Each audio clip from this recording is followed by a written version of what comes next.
All right, hey, what's going on, everybody? What's going on, everybody? Once again, this is actually the first Sunday that we're doing this of the year. Y'all know what it is. It's a little bit after 3 o'clock Central Standard Time, so we are live for another episode of Book Talk Live. For those of you who are new to this, we do this every week, every time we launch a new group of authors to bestsellers. Looks like one of the authors turned that video off, which kind of changed a little bit of how these. There we go. Keep that screen on, bro. Keep that screen on. You're messing up the layout, Mookie. All right, but we got a great group of authors for you today. The authors of Concrete Connections launched yesterday. How y'all doing today? Doing great. That's good news. Well, I could go on and on about each one of these authors just from hearing their stories and talking about the things that they've done, but I want them to introduce themselves. So I'll introduce you to the lead author himself, Mr. Charles Woods. Good afternoon, everyone. Thank you so much for tuning in.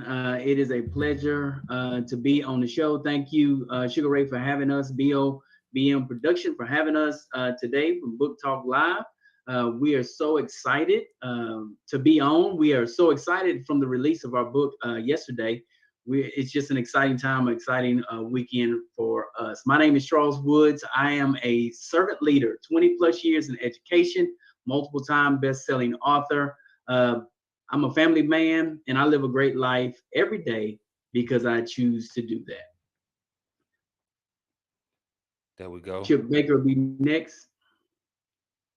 Hey, I am Chip Baker, fourth generation educator, teacher, former coach in my 24th year of education, coach for 20 of those years, speaker, education trainer, consultant, life coach, and multiple time best-selling author. I have to pause a little bit. Did I smile when I said that? Man, that's crazy. Multiple time best-selling author. Truly grateful for the opportunities. Truly grateful to be connected to some amazing people, and grateful to be a part of this book with my guy, Mr. Coach Woods. Let's go. All right, I am Dr. Denetria Flem. I am an instructional coach. I know we got some sports coaches on here, but I'm an instructional coach. Have been for, over 9 years now, but have served in education for a little over 20 years. Mr. Woods, as I know him, is my former principal. Reached out to me in the fall and said, hey, would you like to contribute a chapter to this upcoming book? I said, for you, absolutely, anything. What do you need? When do you need it by? So personally, I am a wife and mother of 3. I'm married to my high school sweetheart. We're raising 3 wonderful children in Houston, one serving our country in the Air Force, just decided to do that last year. And then I have one graduating, I know Ms. Walters, we have that connection. And then I have one graduating high school, and I have one in the 1st grade. So y'all pray for me. Hey everybody, I am Derek Pearson, Coach DP to folks around the country. I've been a coach for over 30 years, 3 sport, one of those rare unicorns, those 3 sport coaches who spend all their time with other folks' kids. I have young people all over the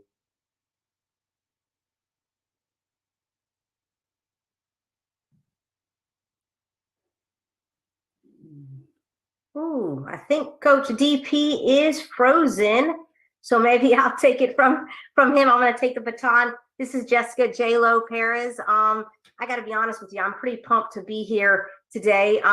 Like Coach Chip and Mr. Woods, I'll go with Mr. Charles Woods. I too am a multi best-selling author, which has been a pretty exciting experience to be a part of. But my background, educator, athletic director, coach at heart. But I even stepped into the Parks and Rec field, and now I've stepped away from traditional business, and I actually am a speaker.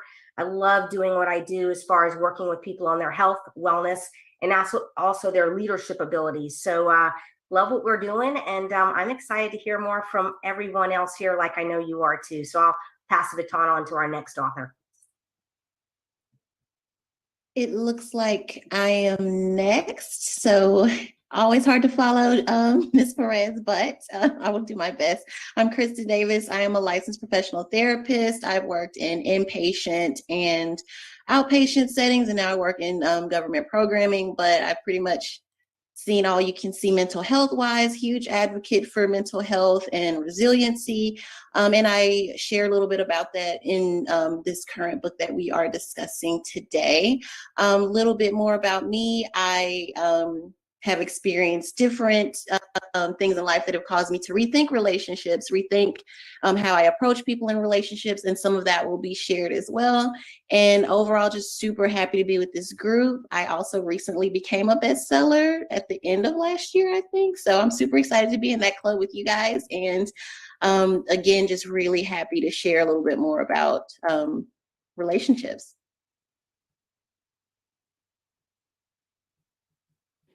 All right, that's hard to follow up on, but I'm gonna try my best. So my name is Marquis Sneed. I'm a teacher and a coach. I've been doing that for about 8 years now. I was invited to be a part of this collaboration through Charles Woods. He and I, we go back for over a decade.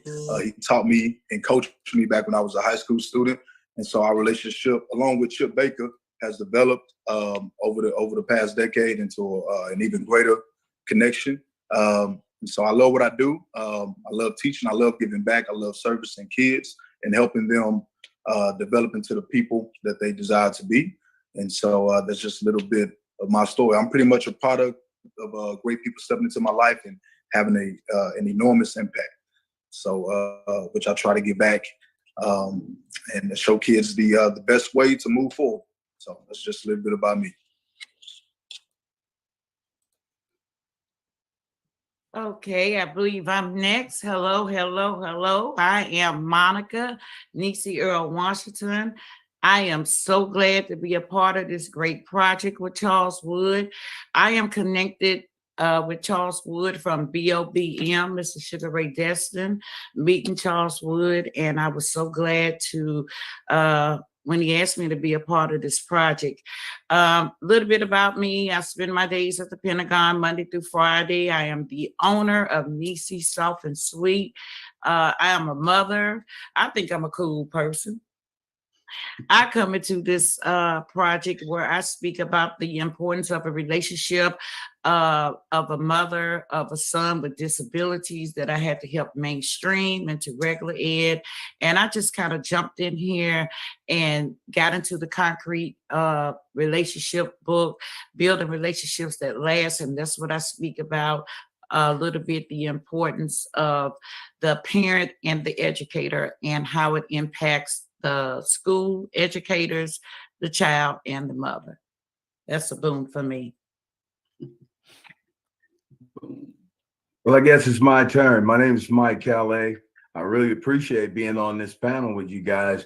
I have deep relationships with a couple of brothers here, Charles and Chip. Man, we go way, way back. So, but I can tell you, man, I really appreciate it. After writing my first book, you guys, you opened the door to my creative juices again, and to be with all of these scholars and leaders on this panel. That's something amazing. I've been in education for 17 years and jumped the fence and went to oil and gas, and I've been consulting in oil and gas until now, where I can really truly chase my passion as a student, as a leader like you guys, you servant leaders, all you great servant leaders here.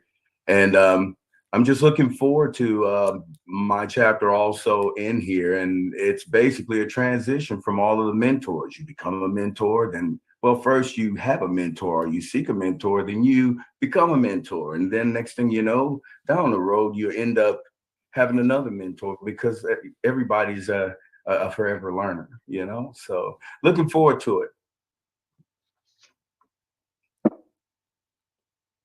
Hello, welcome everyone. My name is Terry Walters, and I am honored to be a part of this group as well. I've made some new concrete connections with our team. As you can see, our message is clear. We've experienced so much in our world and are grateful for all who have come into that world as those concrete connections to celebrate all of you along with our adventure. But my connection is with Charles Woods. He is my mentor, my colleague, and my friend who encouraged me to just come on board and share a little bit about what he believed that I did best, and that was building relationships that last.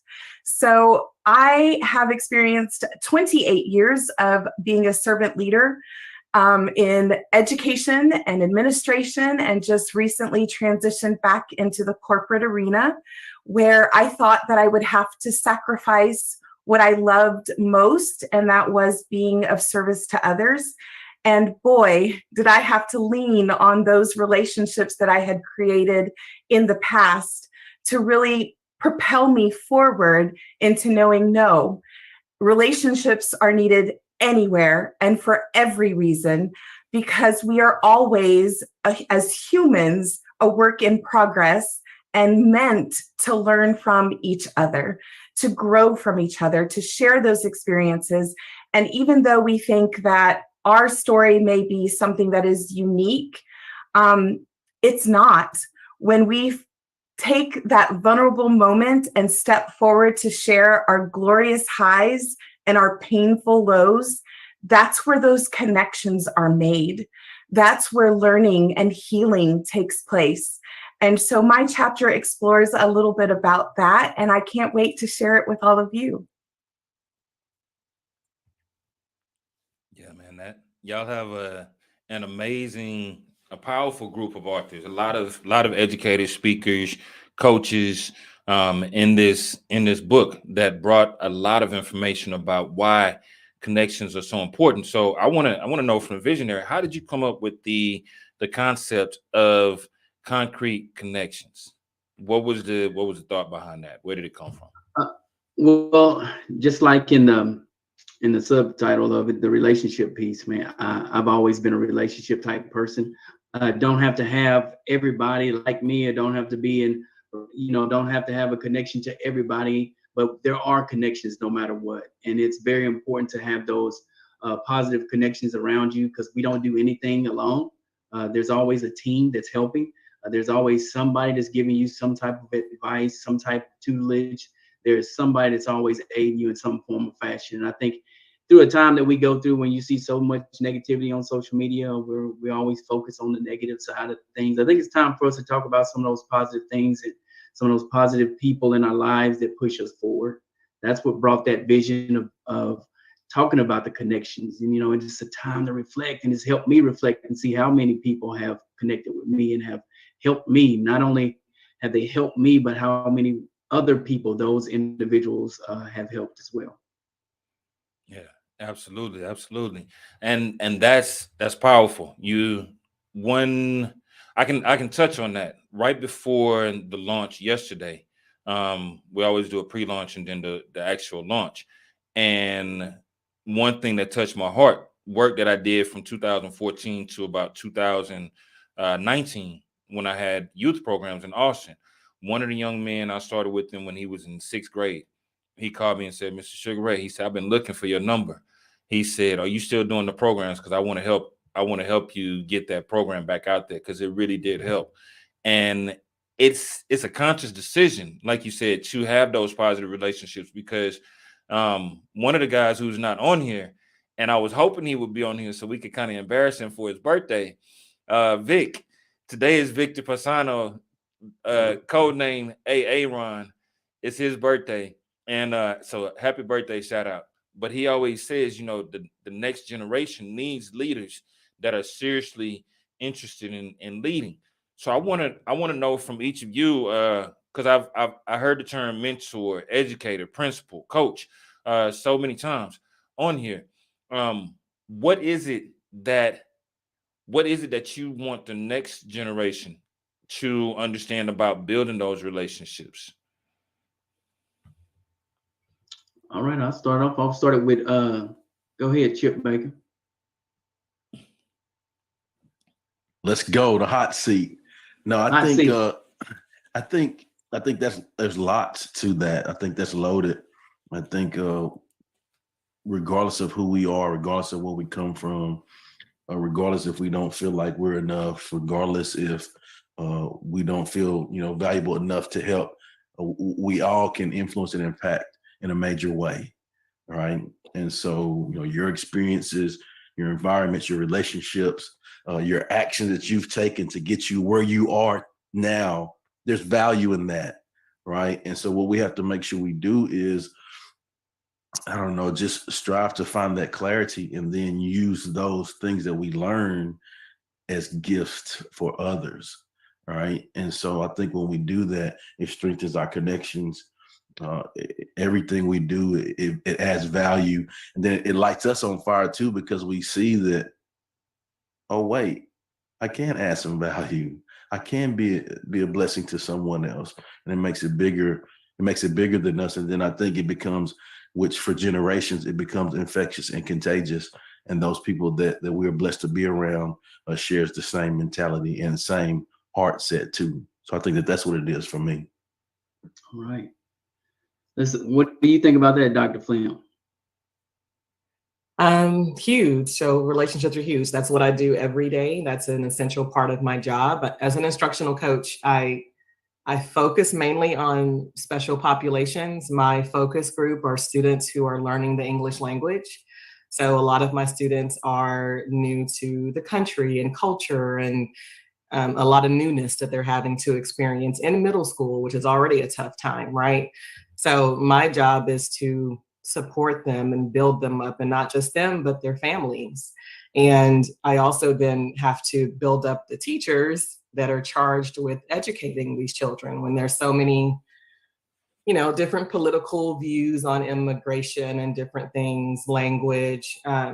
It can be a pretty sensitive area, so you have to tread, cautiously. But again, I wake up every day thinking about how I can make a difference and how I can support somebody somewhere, whether it's the student or the parent or the teacher, or administrators in some ways, about what programs and things can we do as a whole to support the babies that we're charged with supporting every day. So I wouldn't have this line of work or this much passion about it if I didn't care about relationships. And I think, my chapter kind of focuses on how we show up in those spaces. I read a meme or something the other day that said, speak up, I can't hear you, your actions are too loud. So there's oftentimes when people say a lot of things, but most oftentimes we're looking at how they show up, what they do, how they walk the talk, and can you trust them, and can you believe in them to take you further in your life? So that's kind of what I do every day. I love it. I think it's, like many of y'all have said, is at the core of servant leadership and what we're charged to do. Like it. What's your thoughts, Jessica? Well, hearing right here, and I heard Sugar Ray say there's a lot of educators on here, and I'm like, you know what? I think we all, whether we've been in the field of teaching per se, like the educational space, I hear a lot of folks here who want to impart wisdom of some sort, right? And experiences of some sort. So to me, that's education, whether you've been a formalized teacher or not. And I know, Terry, you've transitioned from teaching, right? But you're still an educator at heart. I transitioned from the classroom, and mine was the gym. I was a phys ed teacher. So I guess you can call me a classroom teacher. All the classroom teachers were jealous because I had a big gym. They were actually jealous of me. So when we talk about that, I really think that we're the folks who want this ripple.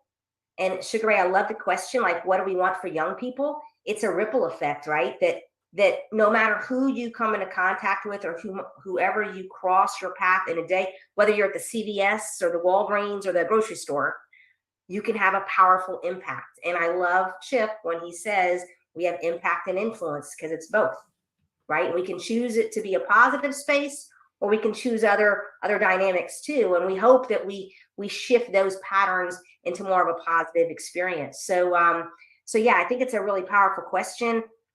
Just formulating the thoughts coming from that educational space. It's living and breathing it every day, right? And pushing it out there for the young people. My nieces, they're 30s all the way down to like the youngest one, I guess, is 24. And my newest great nephew is like just months old. So I'm like, I can't wait to formulate this young man and what he's going to become. So it's just a part of who we are. I mean, you're in the presence of a lot of people who want to see these imprints put out there. So this book is just an experience, I think, for each one of you who grabs it, takes a hold of it, and applies it. So I'm excited to reach each chapter because we haven't had a chance to do that yet. Just like you haven't, our audience hasn't, but we haven't either. So I can't wait to get my hands on it, and dive in and read it as well. So thanks for the question, both from Charles and from Sugar Ray. All right. Christian, what do you think? I kind of echo what our educators are saying, even though I'm not an educator per se. As a counselor, even though I'm in government programming now, once a counselor, always a counselor, and it comes out, and you try to foster that rapport and that relationship with whoever it is that you're talking to. But from my perspective, I see how important it is when it's formulating us, because who we are right now is usually directly affected by who or how we were treated and the relationships we had when we were children, because that taught us how to meet our needs. It taught us how to make noise or not make noise, be that quiet kid who was never an issue or never a problem. So I think relationships are immensely important just because of that, because not only does it help formulate who you are, but it also helps you to become aware of your personality, because we like to say, oh, it's because I'm a Pisces, it's because I'm a Taurus. But a lot of times it's because you were taught to do things a certain way when you were younger, and that translated. And so it's not just, this is how I am. We have to do that introspection and say, how did this relationship affect me? And how does it affect my ability to form relationships now? So I think it's hugely, hugely important. I like it. What do you think, Buki?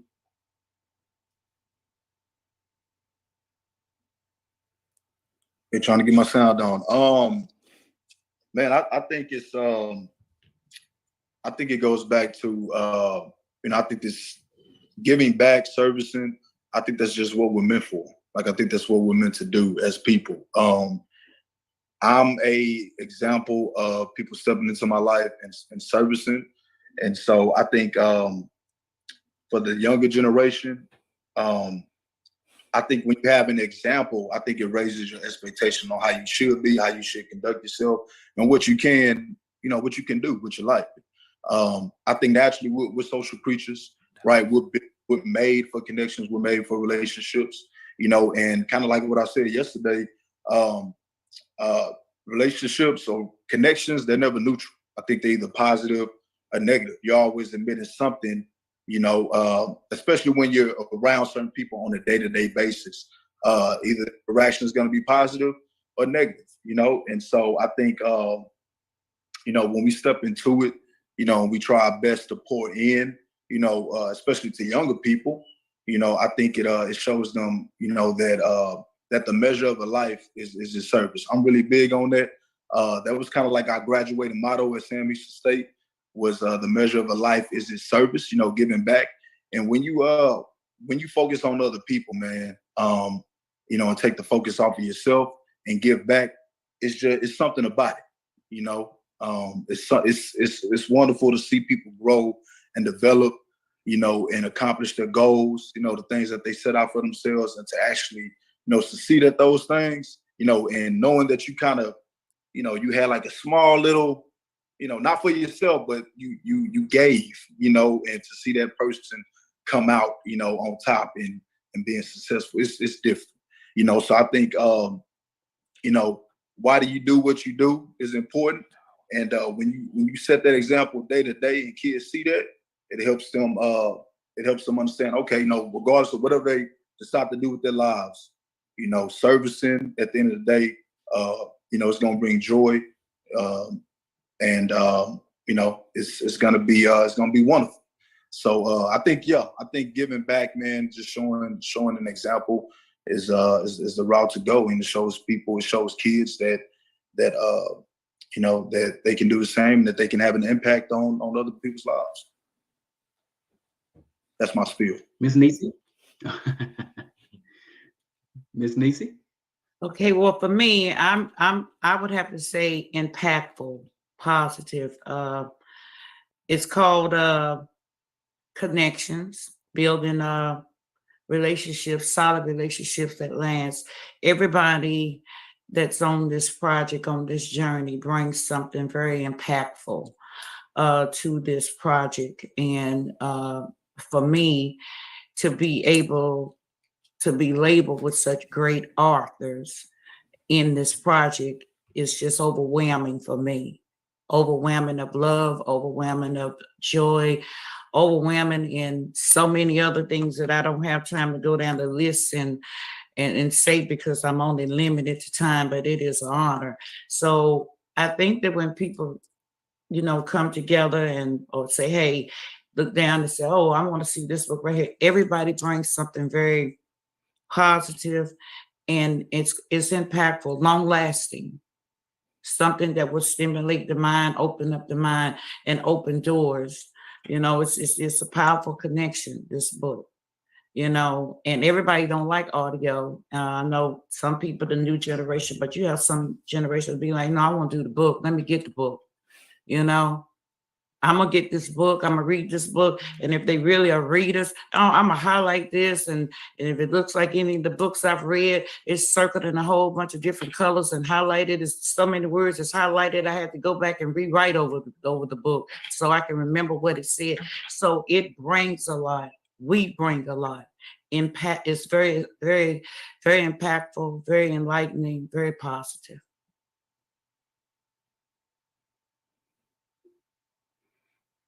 That's awesome. Okay. That's awesome. Callie. Yes, I believe that, our connections are our emotional currency now.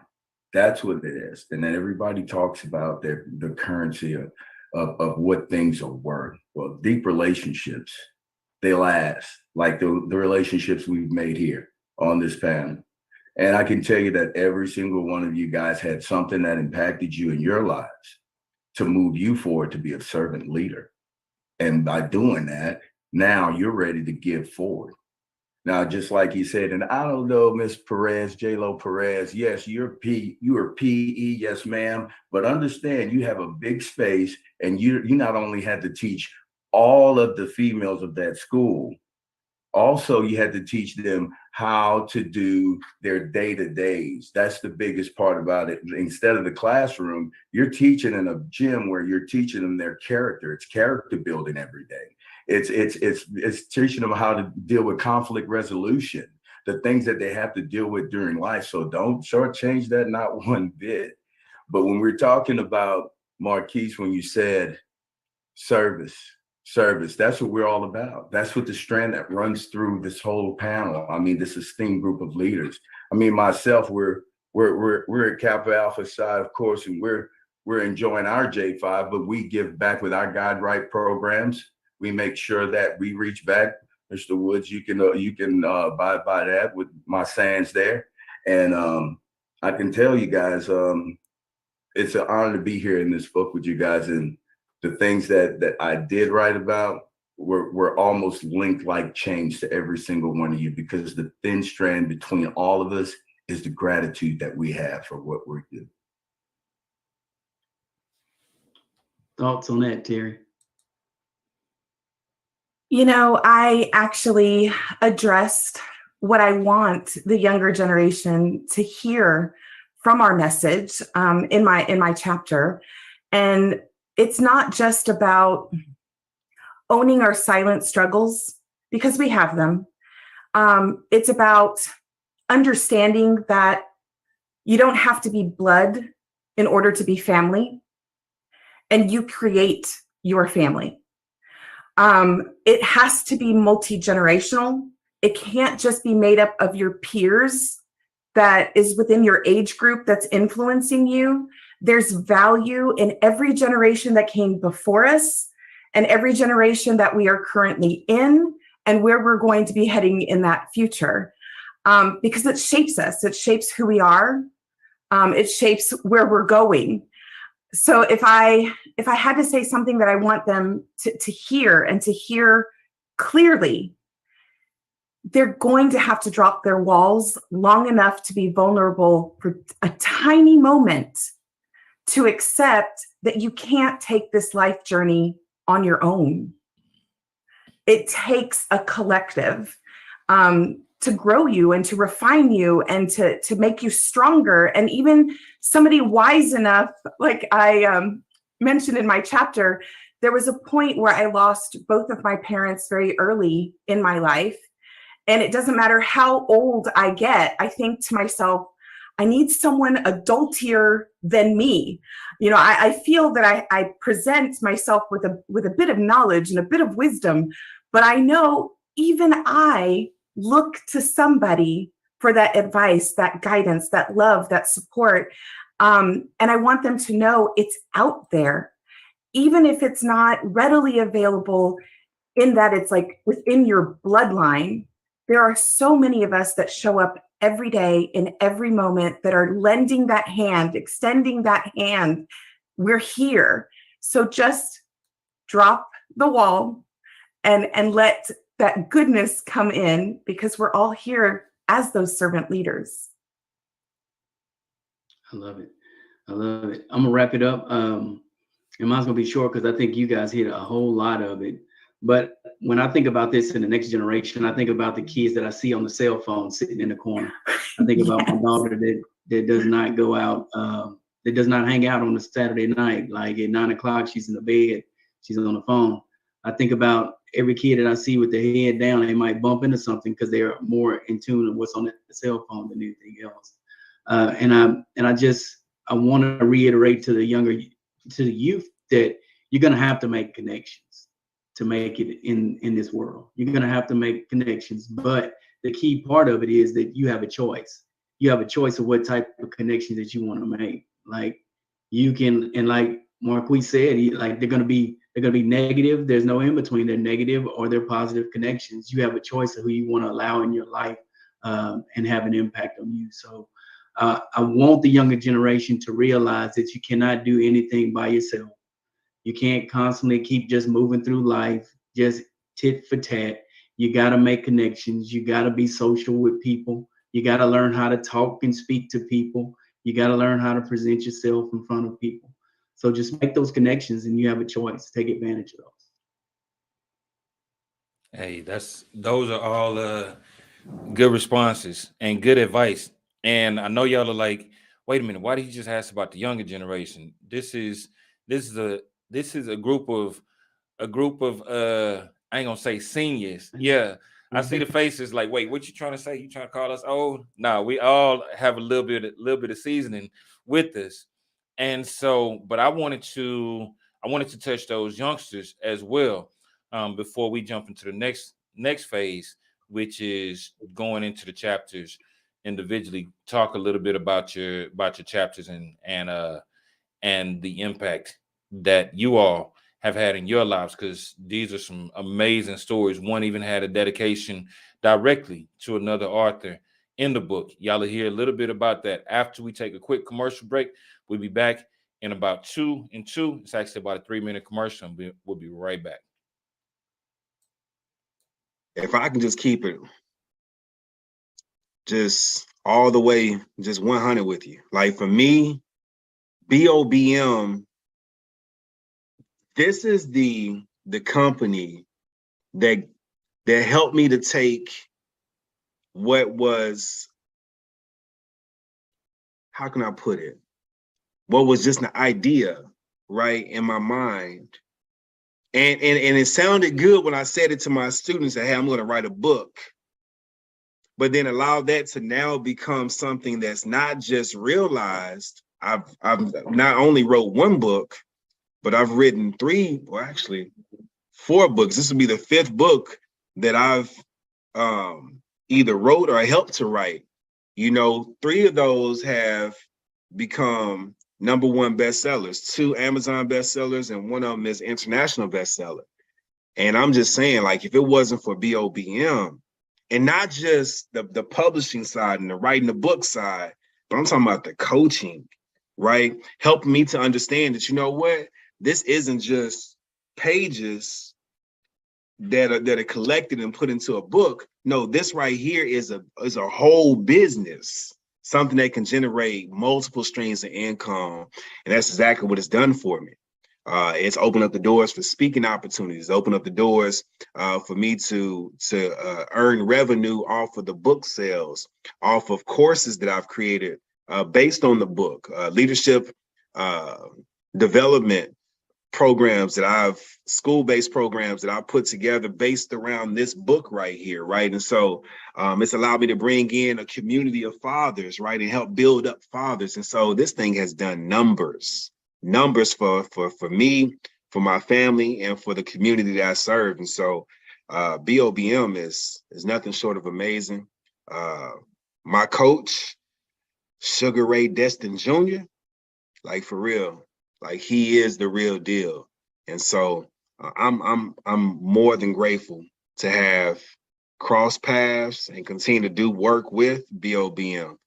If there's anybody that's on the fence and you're like, man, I don't know, maybe I shouldn't, listen to me. Listen to me. Stop playing games. If you got a story to share, you need to put that in the book. And if you're gonna put it in the book, don't just try to wing that thing, right? You need a coach. I promise you, you need a coach, you need a community.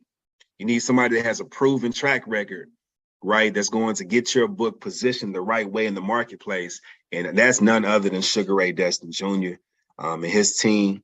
I'm telling you, BOBM is the real deal. Go ahead and put your money where your mouth is and make it happen.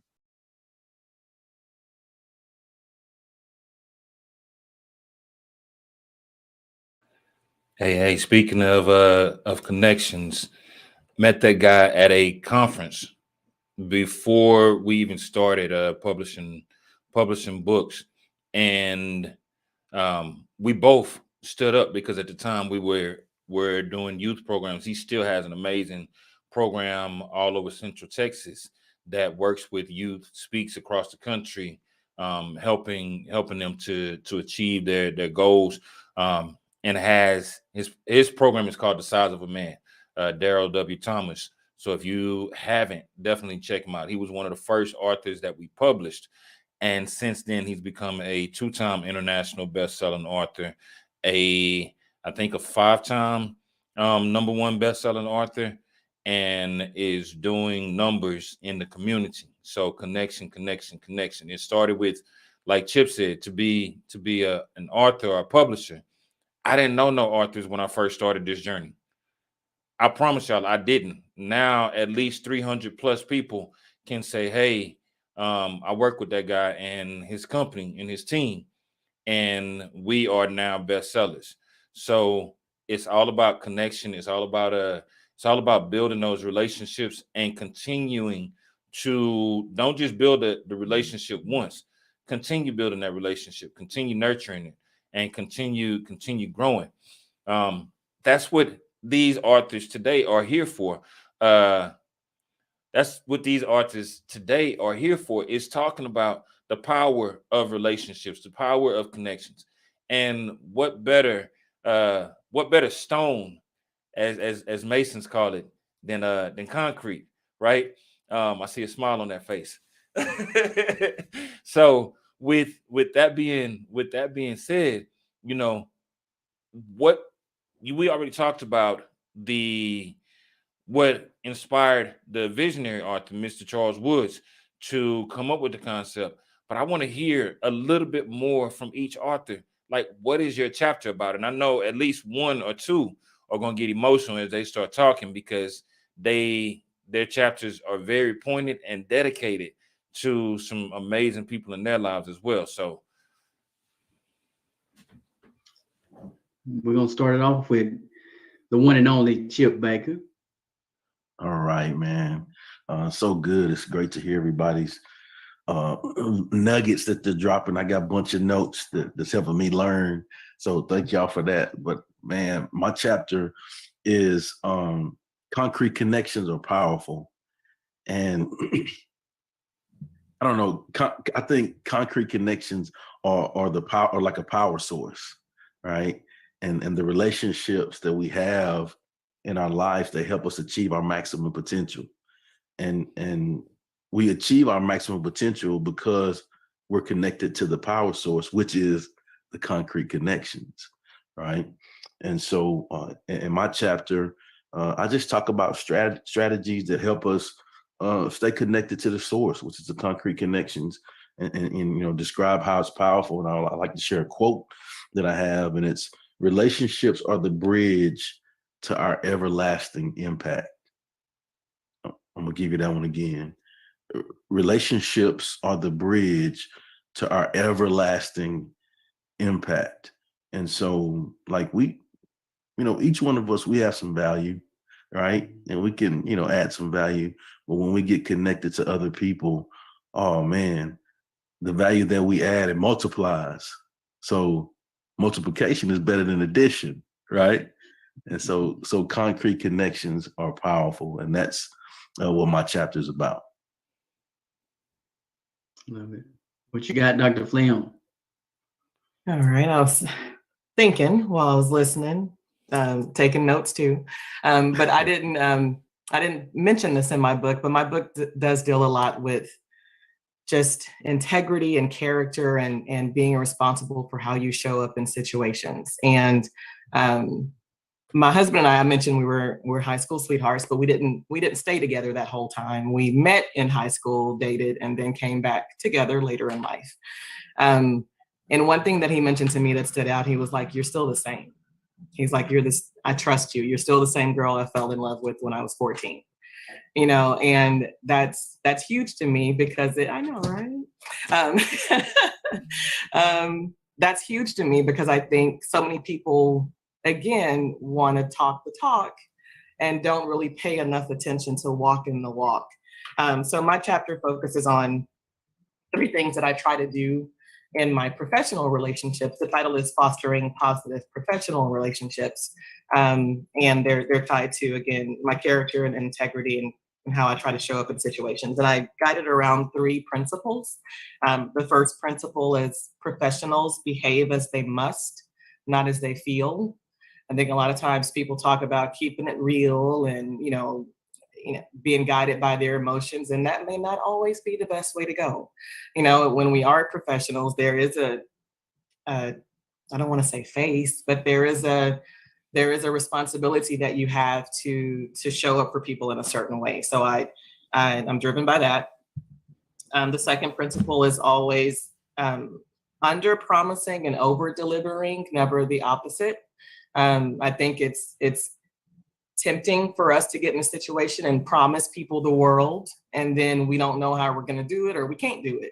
You know, so the better end of that is to say, you know, yeah, I got it, I can do that, and then just blow their mind with the results. You know, never put yourself in a situation where you're compromising their trust in you and compromising that foundation of your ability by promising the moon and the stars, and you maybe for one reason or another can't deliver on that. And then the last one, I think someone mentioned here earlier, I think it was Callus, that mentioned never stop learning or being a forever learner. Until our final day on this beautiful earth, you know, we're always learning. I never reach a point where I say, I got it, you know, I can't learn from him, or she doesn't have this title or rank or position or followings. I'm always listening. Like Mr. Woods would make fun of me because he was like, anything professional learning, sign me up, I'm there. Like, and I'm front row and I'm taking notes and I'm participating because I want to learn. I just, you know, never want to get to a point to where I feel like I got it, you can't teach me anything. I think there's a real sadness in anyone believing that they've got to that level. So I just touch on those 3 principles. And again, how I learned those the hard way. I learned those in banking before I got into education, but they have guided me throughout my career, and I'm grateful for that. What's your thoughts, J-Lo? Ooh, lots of thoughts, lots of thoughts. So my chapter, it's all about the road to becoming what I love to call is really, I call it this because my dad used this term, but being a connected catalyst.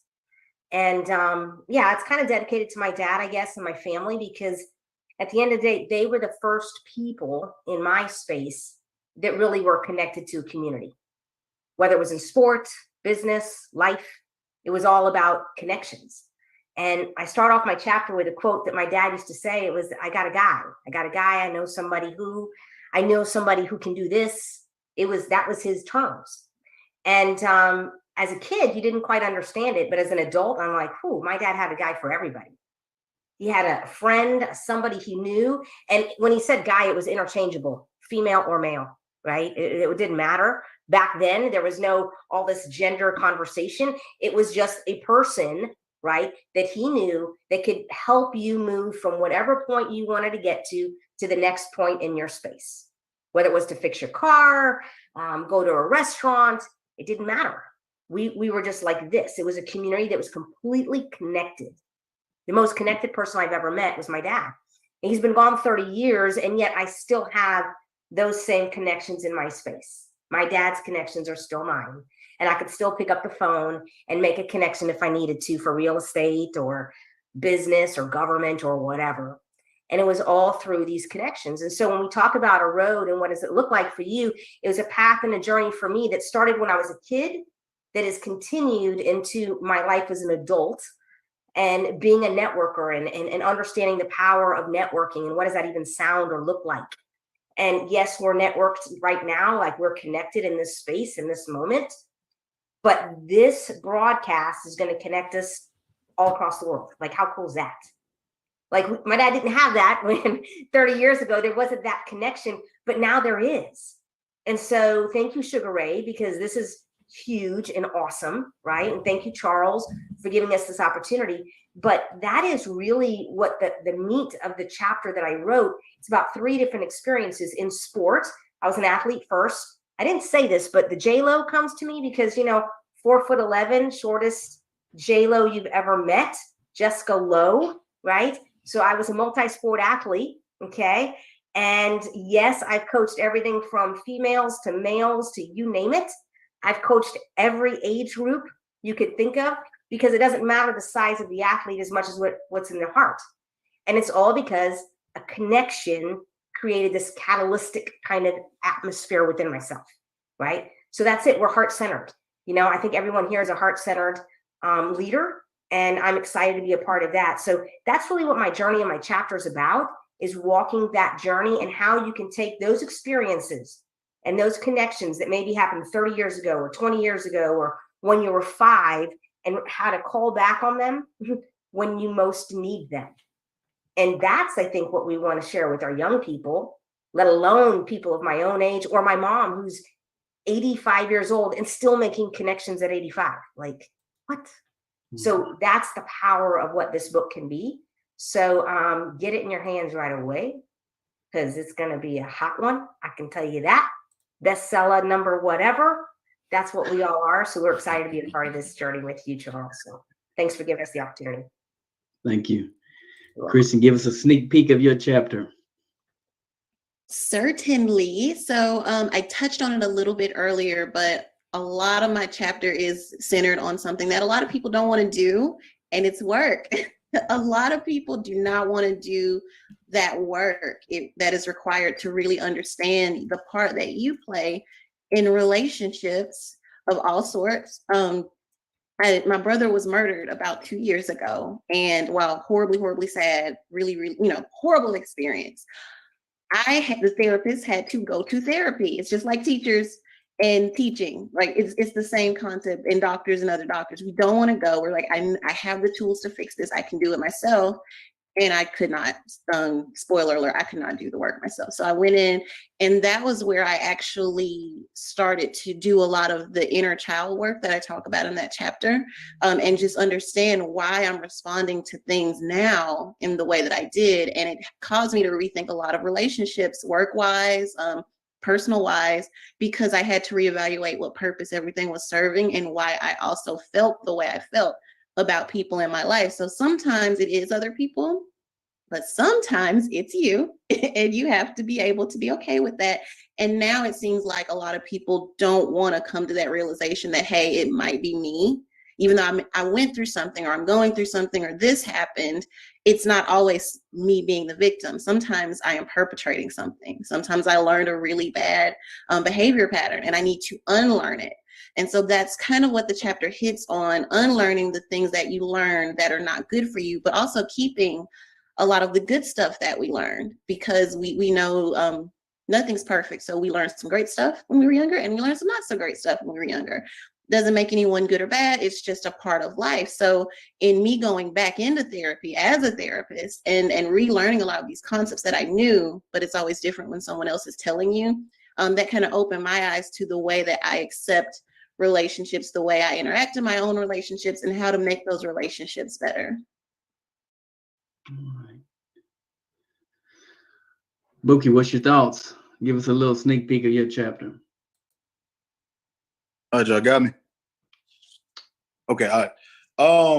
Man, my chapter is about developing relationships and how positive relationships can help impact who you become. My chapter is called Brotherhood and Purpose. And so I kind of touched on this yesterday, but I'm part of a group of 7 guys. And once again, it's kind of corny, but we call ourselves the 7. We've been tight since we were about 13, 14 years old, and hanging out with those guys on a day-to-day basis, and from junior high all the way through high school helped mold me and push me to the person that I want to be. Also, specifically, I could have wrote about any of my guys, but I pointed out another author that's on this book as well, Desmond Jones, and how I've seen him become the husband, the father, the entrepreneur, the impactful person within our community that he is today, and how all of my boys have spread out and become phenomenal men. I don't like to brag on myself at all, but my group of guys, I love my fellas, and I think they are some amazing cats. I feel like you can pick out any one of us, and I think they're solid examples. And so, but another part of my chapter is, I didn't mention this yesterday, I actually wrote about another author, part of this collaboration, who's Chip Baker, and so Charles Wood, Chip Baker, man, the impact that these cats have had on my life, man, like huge, man. I remember when I was a senior, I wrote about this in the book. When I was a senior, just like any other athlete going into the spring year that played football, I'm worried. I had a few scholarships on the line, and actually the first one I had, they kind of pulled the plug. The whole coaching staff got eliminated, the whole 9. And so I'm kind of sitting around, I'm worried about if I'm going to get recruited, if I'm going to go off and play college ball and, and further my education. And I'm talking to Bake. I don't know if he remembers this, but he was like, Bake always has like these smooth, just solid, just quick sayings, He was like, Boo, good things happen to you. And, I was like, oh, I don't know. It just hit me. I don't know. I just felt like, what he was saying, hey, if I continue to do what I need to do, handle my business, continue to be the person that I am, and the person that I was at that time period, once again, was molded by positive, amazing people like himself, like Charles Woods, like, my boys, my mother and other people that stepped in my life. If I continue to do what I need to do, then things are going to be all right. He does remember this, or he probably does, but I end up graduating. I get a scholarship. I go play ball at Sam Houston State. Sorry if I'm taking long, but these are my guys. Anyway, so I graduate. This is my senior year in college. So had a phenomenal career at Sam Houston State, getting ready to earn my degree. And Bake hits me up, and he's like, "Hey, man, I would love for you to come back and talk to our football team at Conroe High School. This is my alma mater." And actually, myself and another one of my boys, Christopher Park, we go out there. We have a conversation with the kids. And man, I don't even remember what I said, but I remember Baker at the end of the conversation with us addressing the kids. He comes up and he's like, "Hey,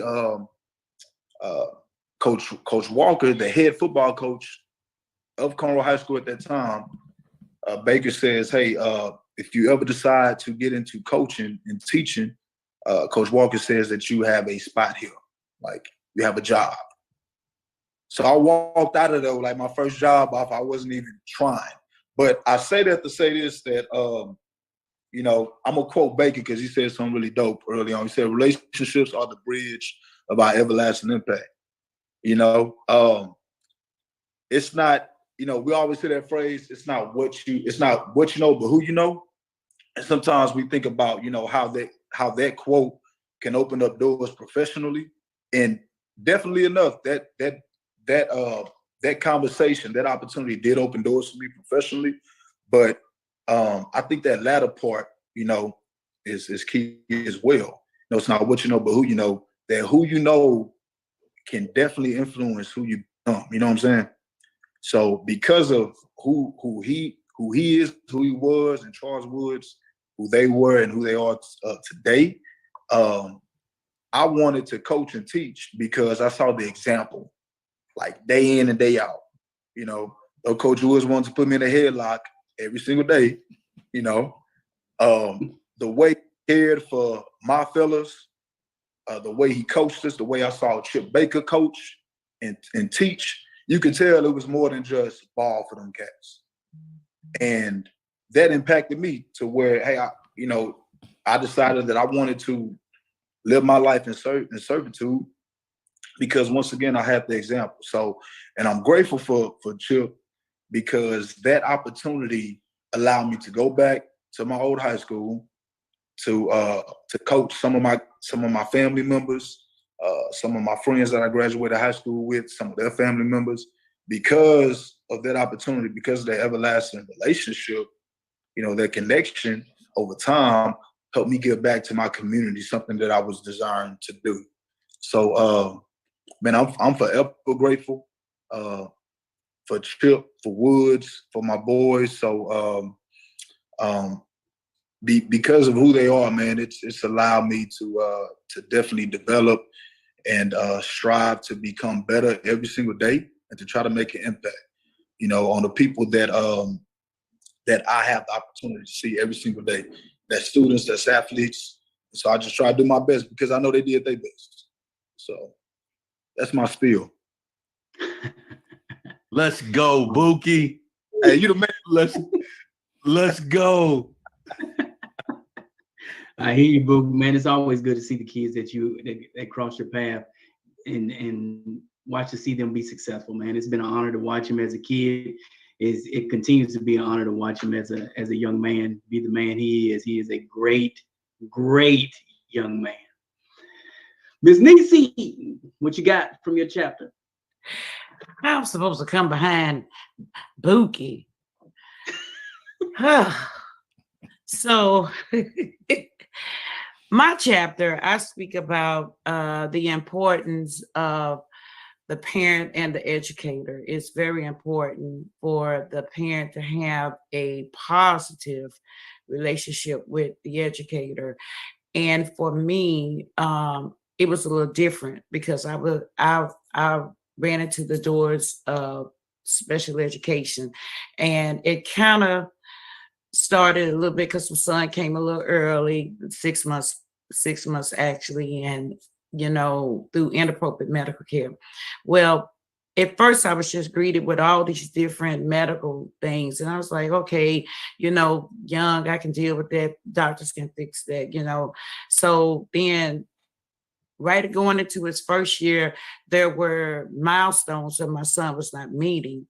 There were so many issues, and I was like, my God, what's going on? And as a mother, previous to my oldest son, I saw things that was different in my youngest son. I was like, as a mother, he's not developing like this, you know, normal child should develop. And that's when I was, you know, directed to various different doctors, and I was like, hey, what's going on? Then they started saying all these things, and I was like, so many different things, because first it was chronic asthma, then laryngectal malacia, then stridor croup. All of those are respiratory distress syndrome. Then came PDD, which is pervasive developmental disorder. Then it was like ADHD, and then it was bipolar. I'm like, what is this, and how are we gonna fix it? So all of that was dropped on me. That made me angry. And I held all this in because I had to walk this journey by myself. So when I started getting my son ready for school, they was like, oh, you know, he's not going to be able to go to a regular school. Okay, well, I went to a regular school. Are there any other schools? Because I'm trying to figure out what schools he's going to. So they start calling them therapeutic schools. I'm like, what is that? So going into learning about special education, I had to start with early intervention, family service plan, and you have to connect with the educators so they can understand what's going on with your child. You have to be transparent. And I was holding back. And the more I held back, the angrier I got. I didn't understand nothing about IDEA. It was like, I just wrote it down. And she was like, IDEA. I'm like, I don't have no idea. What is IDEA? You need to think about IDEA, IDEA. Like, what does that have to do with trying to get them in school? But that happened to be the Bible for any child with a disability. So you have to understand the Individual Disability Educational Act. That's what IDEA is for. And so when I got it, I think I'm going to read like 2 paragraphs. It's like 1,929 other pages to it. And I'm like, okay. So being angry made me a monster to the educators. I didn't want to talk to the educators. I didn't think they knew what they was doing. I'm just a mom. They had been to school. Some of them had double degrees. Some of them had PhDs. I was the parent that went in there and said, I don't know how you got your degree. I don't know where you got your degree, but you're not doing this to my child and you don't know what you're doing.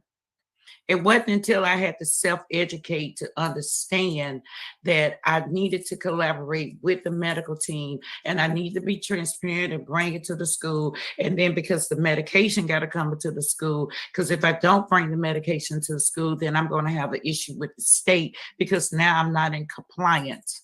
So I'm hurting the child. So I had to educate myself about early intervention, family services, and all the other different things that come with children with disabilities, to include FAPE, where it's free and appropriate education, where they give them different guidelines and laws.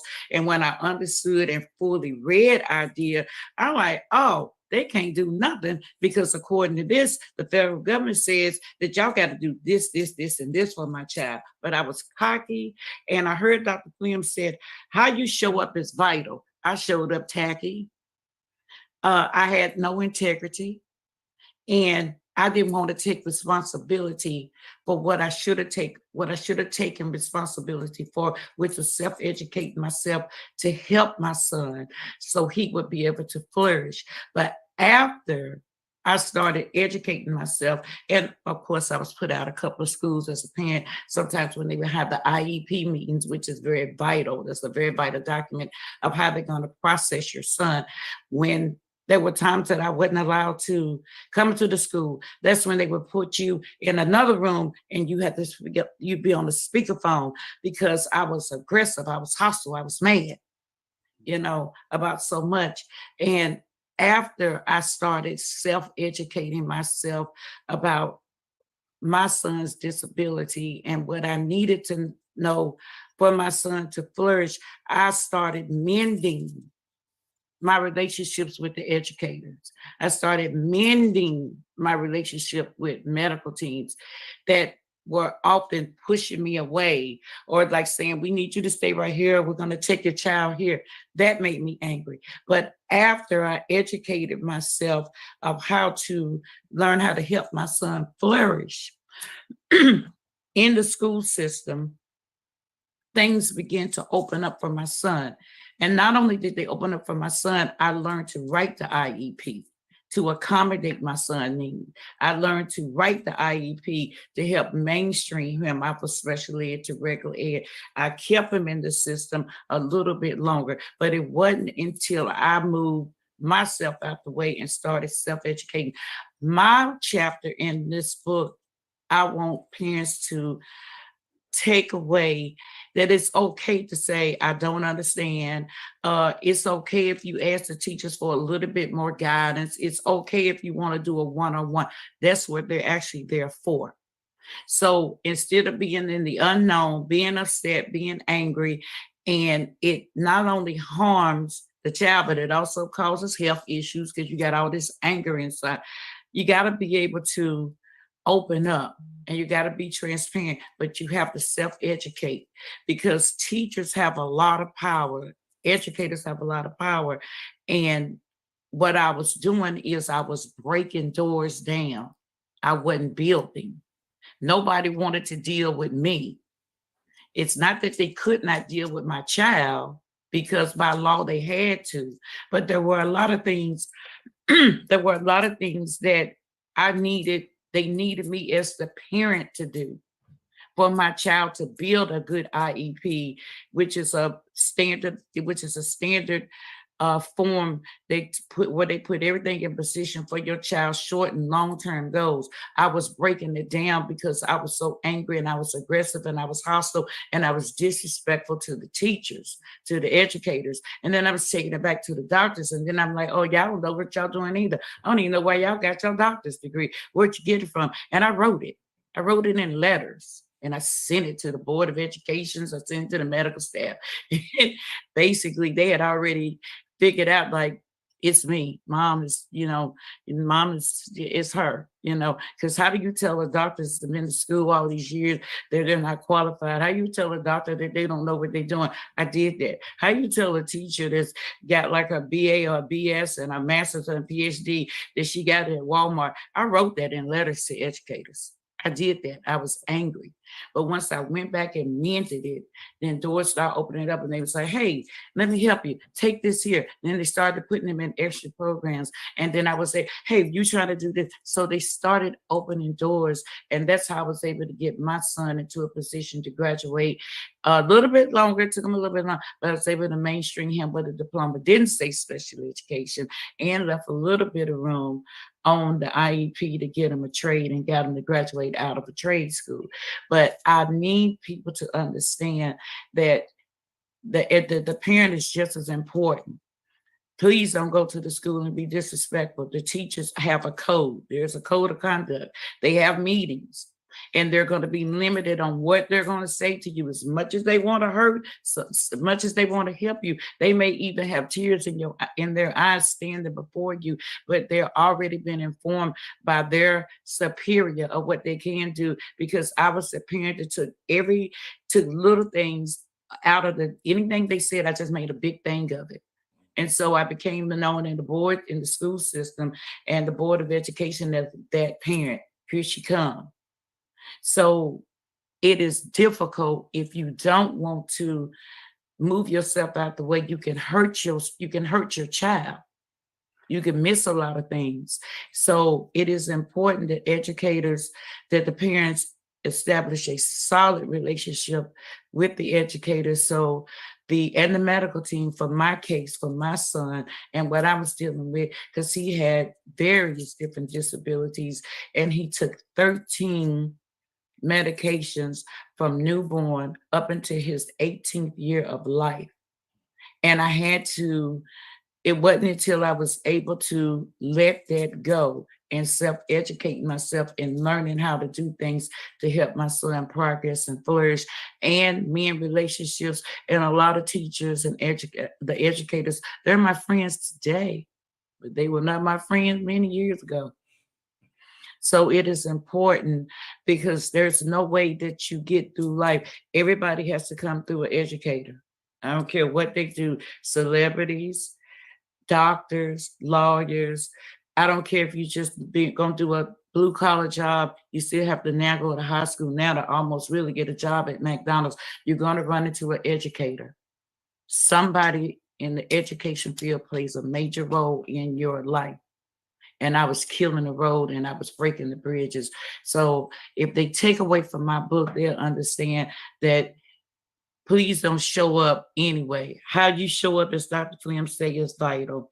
You do need to come with integrity. You do need to accept ownership and be responsible. And I think Mike Kelly, I may not say his last name correctly, never stop learning. Listen. I had to listen first so I could get in position to never stop learning. And then, as Buki said, where he learned from Chip Baker and Charles Wood, sometimes it ain't what you know, it's who you know. And then when I got to that position to where I started respecting the educators, many doors and opportunities started to open up for my son. And there were things that many programs he was able to go into where he was moved to the top of the list, because I started building a solid relationship, a better relationship with the educators, and the doors started opening up. So if you take away from my chapter, it would be the importance of understanding the process of understanding of building a relationship with the educators and the medical team, and bringing all that together to establish a solid foundation. That's my boom take. Boom. Boom. What you got? Tell us a little bit about your chapter, Michael. That's a great segue right there, Miss Washington. We all understand the wormhole we call SPED. When you're going down that rabbit hole, there's a lot that can happen. But that's just basically my style also. I mean, I write in real words. You know, when I write stories. People like stories. People get changed because of stories. Okay. From the time that you tell a person a story, they don't have to have a moral high ground and make a decision right or left about something that's being written about a situation that definitely impacts everyone. Like, for instance, in my prior book, Conceived in Chaos, you don't understand the other side, you won't be able to have a conscious emotional connection to that person. When we were talking about emotional currency, just like Marquis said, it's the time that you spend with someone that builds your currency. So as we move forward and we're making connections, just like on this panel today, I'm looking forward to building strong and loosely connected fibers with all of you guys. In my book, in my part of this book, it's more of a transitional phase. So here's a story about a person that chooses to be a certain way. So he finds a mentor that fills his cup and then gives him the strength and the background to transition into his next phase of being a mentor. And as he pours into that mentor, that mentee moves on and becomes a mentor. As he grows down the road, he turns back into a mentee, because just like we said before, we're all are going to be forever learners. And it doesn't matter what realm you're in. I've spent time in oil and gas. It's vital that you have these concrete connections, because anything can happen if the wrong lever's pulled, if the wrong numbers are read. Something can just go boom. Yeah. So like we said before, when it comes to these connections, you guys, Chip, Charles, you guys made great connections throughout your life. And look, here's one coming back. They always come back, don't they? They come back and they make you understand that this is the reason why we do what we do. And I'm looking so forward to it, but I'm not going to keep you. I just want you guys to understand I'm really, really appreciative of being in this collaboration, because you really did bring the creative part of me. And now we're looking forward to getting this thing to be a bestseller. A little bit about your chapter, Terry. All right, guys. Well, after hearing from all of my colleagues in this cohort, we all have a story, but it's what we choose to do with that story that makes all the difference to others. So my chapter is actually called Continue to Become. It embraces basically what all of us have been saying this entire time, which is continue to grow, continue to learn. Love deeply, love big, give as much as you can, mentor where you can. This piece, this work, is a compilation of all of the life lessons from all of the relationships that I've been able to experience. And quite honestly, they didn't know that I had even written about them until yesterday, when they went online to Amazon and got their first e-copy. And I had so many messages last night going, "That's me. I know those words." And I'm like, "Yes, it's you." I carry you with me. So my chapter actually was putting into practice what Kristen had mentioned, at the beginning, which was sometimes we have to revisit our own life in order to make it better, in order to share with others that they can too make themselves better. And it begins, as Monica said, with owning your place and accepting the good, the bad, the ugly, and knowing you have that choice to stay where you're at in this moment, or to go, you know what, I'm going to be vulnerable. I'm going to throw it all out there, and I'm going to do better. I'm going to do different. So I actually put into writing an example. I put my secret life into words, hoping to be that guide of vulnerability, to just try it. So I challenge our readers to join me on a journey of self-discovery, to be able to think as to where these influences came from and how were we able to carry them forward, and is it the right message for the right reason at the right time? Were these people for a reason, a season, or a lifetime? All of this, I would love to say, is Charles' fault when he asked me to join this cohort, this collaborative journey, because I myself was transitioning from the world of education back into the corporate world. And so I'm going to leave you with just a tiny piece of something that I had learned. I came from a Mexican-American, middle-income, military family. And by all intents and purposes, it was supposed to be this picture-perfect family. No one noticed the silent struggles that I was dealing with, because it was taboo to have conversations that others found to be unpleasant. And it wasn't until I was in high school where one of the teachers saw me, my soul, my inner being, pulled me to the side and didn't criticize or judge or ask for details, but simply said, "What do you want in life? Where are you going?" And I said, "Well, I know what I want in life, but I'm not sure that that's where I'm going to be able to go."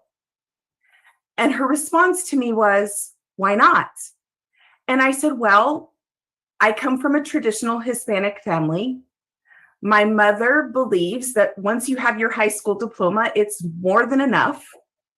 And you've already found the person of your dreams. So you're going to have a family, and you're going to be at home, and you're going to have an amazing life." But I wanted to go to college. I was a volleyball player. I had earned my MVP that year, a full paid scholarship to UCLA in California, and was told no by my mom. And I thought to myself, well, what is it? Well, it's distance, because only those women leave the home. And I thought, what can I do? It was this high school teacher, and I'm going to throw her name out there because she was actually on yesterday, and that was Miss Kanothi. She said, well, wait a minute. If college is your dream, then let's get you to college. What would your mom say if we actually got you a scholarship to Incarnate Word, the Incarnate Word college campus, where it's actually your freshman year taught by nuns? It worked. It worked. So not only was I able to go to college, I was able to fulfill that dream of being an educator. And I chose to work in a community where there were Title I needs. And those are the children and the families that just need love, a commitment, a purpose. And I spent 26 years loving deeply and loving big. When Charles met me, it was my first day on the job at Klein Forest High School. And I had walked into the cafeteria during lunch duty going, oh my gosh, what am I doing with all these high school kids? And a familiar face approached me, and it was a child. And he said, Miss Walters, what are you doing here? Are you checking up on us? And I said, honey, look up there. That's my office.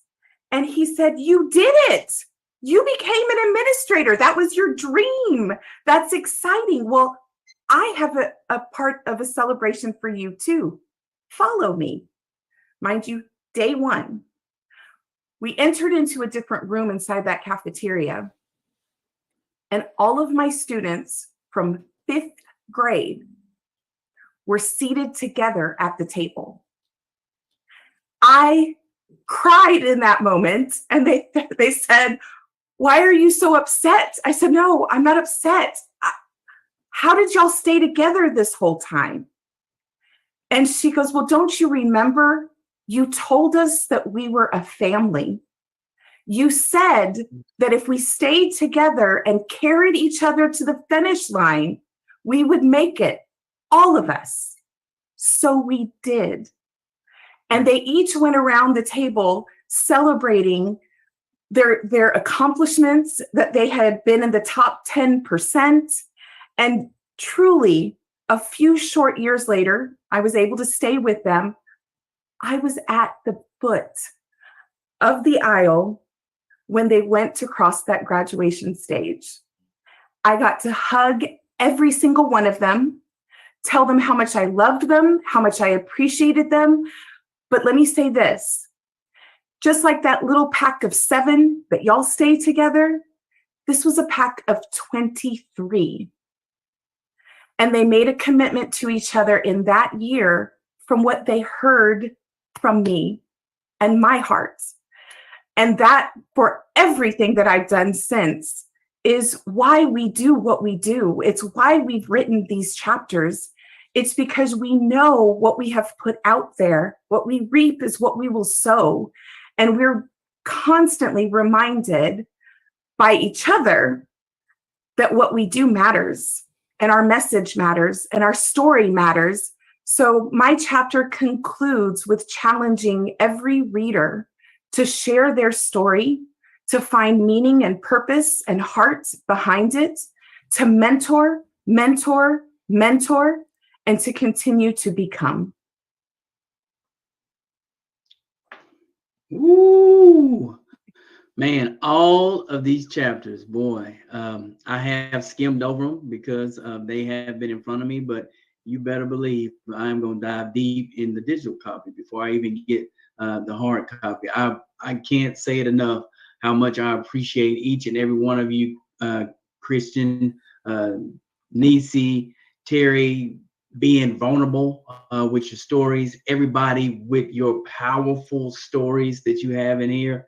This is awesome. This is going to be an awesome, or is an awesome collaboration effort. It's hard to follow you guys. I'm gonna just go a little bit in brief and I'll move on. My story, my chapter is about just 3 times connected. That's the title of my chapter. 3 important times in my life where I built connections, and those connections were my choice, and how they helped propel me forward in life, and they helped me and they guide me to this day. I really want people to pull from my chapter that it's about choices. There's so many events that occurred in my life that were negative events that I could have decided I wanted to go in that direction, but something inside of me told me that those weren't the right things that I needed to do. So I decided to go in the directions that I chose that actually made it a lot better for me in my life. that I live today. I want people to pull that it's not about one connection. One connection isn't it. You're gonna make so many connections, but the big piece of it is you have a choice of who you want to be connected with. You have a choice of who you want to let in your life. You have a choice who you want to assist and help. All of us, I believe, are servants to what we do on a daily basis, and we support others. And you have a choice of what you choose to do and how you want to be. So that's a summary of my chapter. Yeah. Listen, a lot of powerful chapters, a lot of powerful information in this book. And as you can tell, these are all words from the heart. People connect to people, right? I remember being in sales and there was an old adage, facts tell, stories sell. And one of the biggest things about this book is that there are so many stories that you will fall in love with each one of these authors. You'll fall in love with their stories and their tribes, not just the tribe that's here, but the tribe that's outside of it that has influenced each one of them to become the people that they are. As promised, we got to take one more commercial break, and then we're going to come back and find out how you can connect with each one of these authors on their social media, so that you can, if you haven't already done so, you can connect with the author that you loved and grab 2 copies of their book physically from them. I always say it, buy it directly from the author. Don't go on Amazon because you got your little Prime membership and you're trying to get it tomorrow. That ain't supporting them. That's helping that billion-dollar company become even bigger billionaires, while the people who have actual dreams and hopes and put their blood, sweat, and tears into these projects is sitting there like, man, you know what? I want to write another book, but I'm just waiting on the money to come in from this one. Trust me, get your autographed copies from each of these authors. We'll be back with you in about 2 and 2 after a quick commercial, so you can find out how to connect with each one of these phenomenal authors. Business of Books Mastermind Coaching Program has been around for the past 3 years. Myself as a coach, we've actually helped hundreds of authors get their books published and even more to become Amazon #1 best-selling authors. Over the past year and a half, we started our Amazon bestseller launch program, and 225 plus to date have all become #1 best-selling authors in multiple categories. Now, the reason that we started this coaching program is for people like you who you've either just started working on your first book and you don't know where to go with it. You're looking for a blueprint to creating your book. You're wondering how to market your book.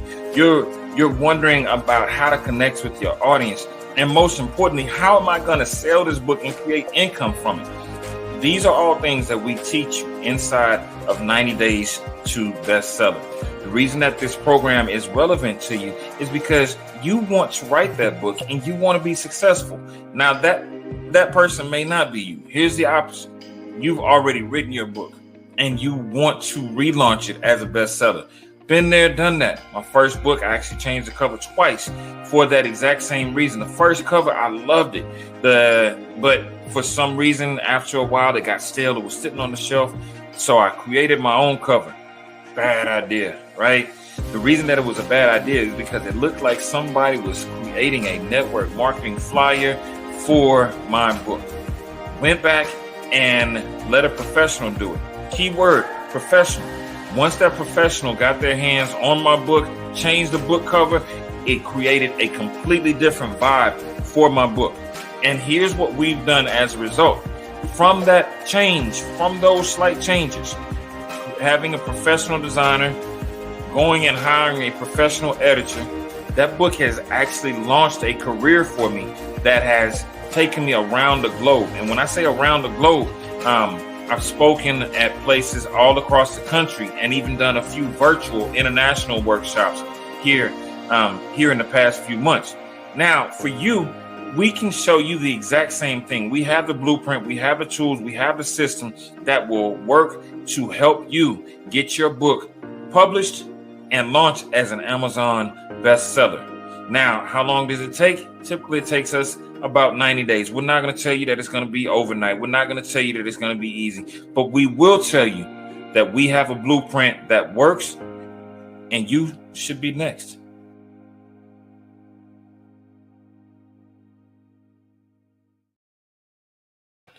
All right. We are back.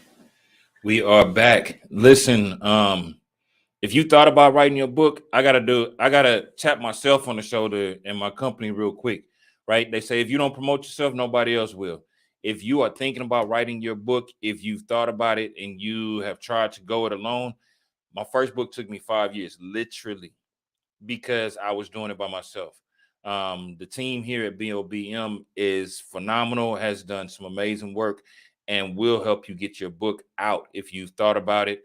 Of course, there's an investment, but would you rather invest in yourself and learn the process that's going to take you around the globe, or would you rather sit on the project and try to figure it out yourself and take an extra 5-10 years to even start getting exposure? We got all that for you already. The systems are already in place. But we are back. Listen, for those of you who've been listening, this has been this has been an up and down, it's been a roller coaster, because when you talk from a place of passion, you're going to hear real people sharing real stories. And that's exactly what this book is all about. So you've heard from each of the authors, you've heard their phenomenal, their powerful stories, how they got to where they are, who influenced them. But I want you to be able to connect with each one of these authors. So I'm going to do a quick roundtable. I want y'all to share your social media sites, how they can connect with you, and that way we can display it for the people watching and those that's coming back watching the replay. All right, let's start with Dr. Flem. Share your social media. All righty. I am most active on Twitter. So my handle is at Dr.Dr_Flem, PHLEG, as in Mary. I got bullied into being on Facebook too. So I'm not going to say by who. Into creating a Facebook professional page. So that's on Facebook, The Language Brief with Dr. Flem. I'm a total geek over anything language, culture, literacy. So I focus in that area there. J-Lo. Awesome. Just like you see on the screen, it's at Jessica J-Lo Perez on Facebook, and then Instagram, I have little underscores. So at Jessica_J-Lo_Perez. It's too many Jessica Perez's, so I had to throw the J-Lo in the middle there, right, to distinguish myself. But yes, I'm also on LinkedIn as well, Jessica Perez. You can find me there. Yeah, this has been awesome. Thank you so much for the experience, for sure. Kristen. Yeah, so right now my social media handle is Kristen Davis, just first name, last name, all lowercase, LPC. And that's on Instagram, Facebook, and LinkedIn. We're going to give Kristen a nickname, KD. How did you know? That's actually what my friends call me. So yeah, I finally get a nickname. I'm excited. Thank you. KD from now on. I got you, C Woods. Okay, see, now we're talking. Got you. Buki. All right, you guys can find me on Instagram at Marquise92. That's MAR_QUISC 92 on Instagram, or you can reach me by email. That's msneedteach@gmail.com. Yeah, that's it for me. All right, Miss Nisi. You can find me on LinkedIn, Facebook, Instagram at Monica Nisi Earl Washington, MONICANEECY Washington, WASH. No, I'm sorry, at Monica Nisi Earl Washington. I got to learn how to spell my name. Monica, MONICA, Nisi, NEECY, Earl, EARL, Washington, WASHINGTON. That's where you can find me at on LinkedIn, Facebook, and Instagram. Come on over and holler at a sister. Boom. All right, Calais. Definitely, you can find me on LinkedIn, Just my name, Michael Calais, Calais, like the river in France. Also at our Twitter, you can contact me at Calais 56, Calais 56. And then also you can check my Instagram, which is the Calais 911. All right. Terry, what you got? All right. So LinkedIn, Twitter, and Instagram you can search for Terry Elizabeth Walters.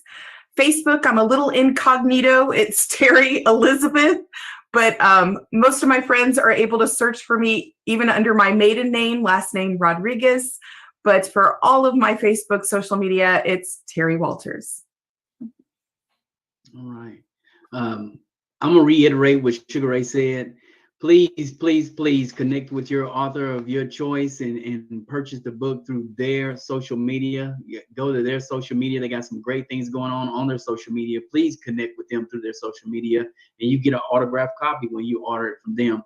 I also want to thank all the authors, even the ones that had some other things going on today. DP, he was with us but got kicked off. Desmond Jones, Emery Hunt, Kenneth Wilson, Dr. Troy Wingirter, and Victor, and happy birthday to Ron. It's his birthday, so he's out celebrating with his daughters. Thank you all for doing everything that you do on a daily basis and putting so much power in this book. This is a powerful book. You have got to go out and get it. It is a powerful book. You can reach me at Charles Woods, just like it's spelled, WW, all platforms. Charles Woods, WW on all platforms. All right. Listen, this was another great group. Loved having y'all on the show. Once again, to everybody that's tuned in, make sure you go and grab your copies of those books directly from the author. If you don't have an author that you know, but one of these authors stood out to you, reach out to them on social media and be like, hey, I want to buy your book and I need your autograph, right? And I'm pretty sure they will all be happy to send those books out to you. Again, to everybody tuned in, we love y'all and we'll see y'all next time. Love y'all. Thank you for everything, Sugar Ray. Thank you.